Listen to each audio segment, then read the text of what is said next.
حضرت علی رضی اللہ تعالیٰ عنہ فرماتے ہیں، ساری دنیا کے سارے لوگ تجھے اپنے فائدے کے لیے چاہتے ہیں، صرف تیرا رب ہی ہے جو تجھے تیرے فائدے کے لیے چاہتا ہے۔ بات صرف احساس کی ہے، کسی کو 2 پل میں ہو جاتا ہے اور کسی کو صدیوں بعد بھی نہیں ہوتا۔ رشتے اور شیشے دونوں ہی انسانی غفلت سے ٹوٹتے ہیں۔ ہمیں یہ یاد رکھنا چاہیے کہ شیشے کا متبادل شیشہ تو مل جاتا ہے، مگر رشتے کے متبادل رشتے نہیں ملتے۔ یہ عین ممکن ہے کہ جو چیز آپ کو طاقت کی بنیاد پر نہ ملے، وہ نرم رویے اور مصالحت سے حاصل ہو جائے گی۔ ابن العربی لکھتے ہیں کہ سہنے والوں کو اگر صبر آ جائے تو کہنے والوں کی اوقات 2 کوڑی کی رہ جاتی ہے۔ کپڑے جسم کو تو ڈھانپ لیتے ہیں، لیکن گفتگو ایک پل میں انسان کی اوقات دکھا دیتی ہے۔ کتابوں کے علاوہ اگر کوئی چیز سبق دیتی ہے تو وہ زندگی ہے۔ حضرت علی رضی اللہ تعالی عنہ فرماتے ہیں کہ انسان واحد ایسی مخلوق ہے جس کا زہر الفاظ میں ہوتا ہے۔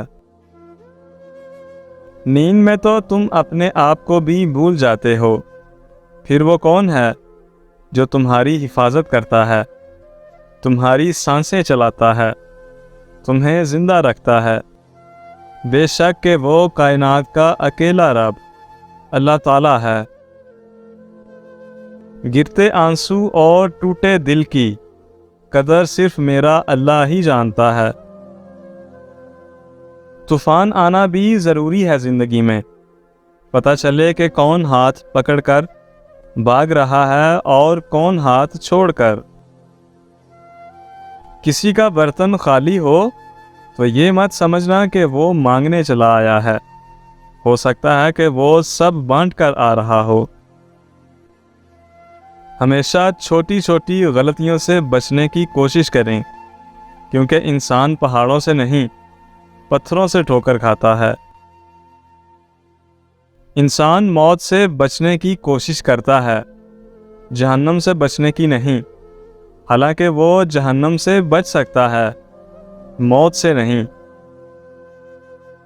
کسی بزرگ سے کہا گیا کہ کچھ نصیحت کر دیں، فرمایا بس دھیان رکھنا کہیں کوئی اللہ سے تمہاری شکایت نہ کر دے۔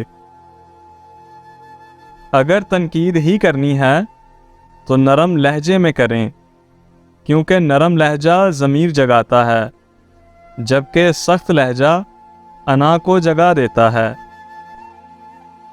حقیقی درد تو وہ ہے جو دوسروں کو درد میں دیکھ کر ملے، ورنہ اپنا درد تو جانور کو بھی محسوس ہوتا ہے۔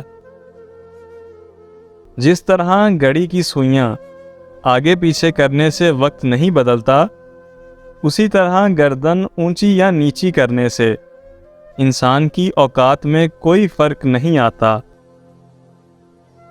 دنیا فریب دے دے کر پرہیزگار ہو گئی اور ہم اعتبار کر کے گناہگار ہو گئے۔ موت کو یاد رکھنا نفس کی تمام بیماریوں کا علاج ہے۔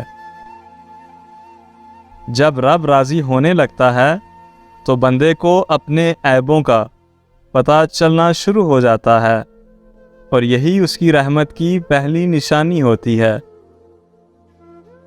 کبھی بھی خود کو اتنا حقیر مت سمجھنا کہ ہر کوئی تمہیں دل سے نکال دے، کیونکہ جس چیز کی قیمت زیادہ ہوتی ہے اسے اکثر لوگ چھوڑ دیتے ہیں۔